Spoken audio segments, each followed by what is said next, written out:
Hi, and welcome to this QuickBooks training video. Today we're looking at some of the new features in QuickBooks 2014, and one of those is the bounce check feature. So if your customer gives you a check and that bounces, the bank does not honor it, and that comes back to you. It used to be kind of a tedious process to record that in QuickBooks. Now it's become very easy. So let's take a look at how that works. Here's our customer, Christy Abercrombie. And Christy has given us a payment for $7,633 and change. And we're going to say that that came back to us. So I'm going to double click on that transaction. And the receive payment window will open here. And you can see it's very simple process as that window opens. There's along the ribbon along the top is now this icon that says record bounce check. So I'm going to click on that. It's going to open a small window. There it is. The first thing QuickBooks wants to know is, what did the bank charge us? I'm going to say $25. I could change that date. I think I'll leave it the same. What expense account do we want to use for that $25 charge?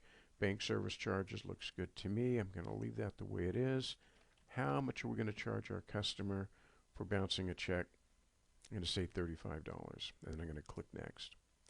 Now this next window, the only thing that's here is I've done all the work already. The only thing that's here is informational. So step one here is telling me that the two invoices that payment originally paid are no longer paid invoices. They're open as of the original date. So the aging all works properly. If you use finance charges, those will work properly as of the original invoice date, because you really never paid those invoices. Step two tells me that the bank account is going to be charged for the amount of the check and for the $25 service fee from the bank, and a new invoice will be created for our customer for $35. That all happens when I click Finish. That should return us to the Customer Center. We'll see the new, the customer payment window, and we can see the bounce check notation here. Saving and closing will get us back to the Customer Center. And we'll see that Christy now has a balance due of $76.68. Just real quick, let me open the check register.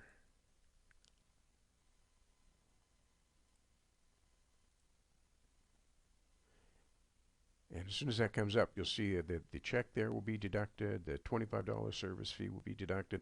So everything's really taken care of just by clicking on that icon, and we're done. And there it is. There's the check, and there's the service fee. So great new feature in QuickBooks 2014, one of my favorites. Another feature new in QuickBooks 2014 is Income Tracker. I'm going to access that by the Customer drop-down menu and drop down here to Income Tracker. Now, if any of you have seen QuickBooks Online, you may be familiar with this window. It's been in QuickBooks Online product for a while and now has moved over to the desktop product as well. Now, this list of transactions that you see here in the bulk of the window is a little short because it's a sample file. Your list could be much longer. Across the top here is this color, kind of giving us an overview of the sales transactions that are in the system. So we don't have any estimates. We have 4 sales orders. We have 5 open invoices, 1 overdue, 4 paid in the last 30 days. But there's a lot more that I can do with this other than just get a brief overview of where we are. I can sort all of these columns by clicking on the column header.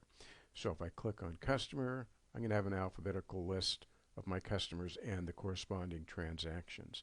If I click on Due Date, I'm going to have this list sorted by due date. You notice there are several there that don't have due dates, so those come up to the top. And that's because I have a variety of transactions here.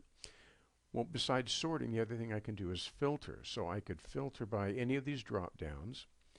I could filter to look for a certain customer. I could filter by type. And if I choose invoices, everything then will have a due date.